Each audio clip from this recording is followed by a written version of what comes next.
أعوذ بالله السميع العليم من الشيطان الرجيم. بعد السلام عليكم ورحمة الله وبركاته.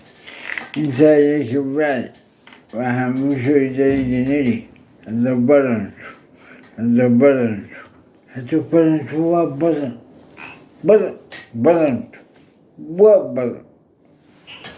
أنا ولا يرزي بطني وكولey yidhaahdaan yayla baratama koley bunan dheere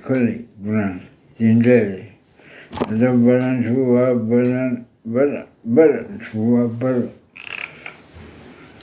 aniguna yarsee badne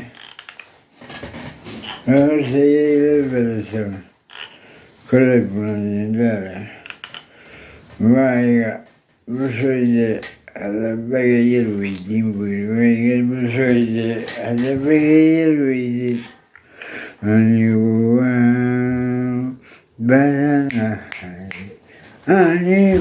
waan badanahay beri baan ku helay laakiin la xasuusini. wasalaamu calaykum.